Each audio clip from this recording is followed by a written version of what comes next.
How to open MP3 or WAV file in AudioMass.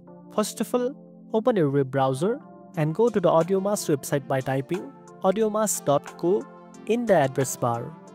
Next, once the site loads, look for the file menu at the top left corner of the screen. Click on File and then select Load from Computer from the drop-down menu. This will open the File Explorer window where you can browse your computer for the MP3 or WAV file you want to edit. After locating your audio file, click on it and press Open. AudioMass will then load the file into the editor and you will see the waveform displayed on the screen. From here, you can play, edit, or apply effects to your audio easily. If you want to import multiple files, you can repeat the same process or drag and drop the files directly onto the AudioMass interface.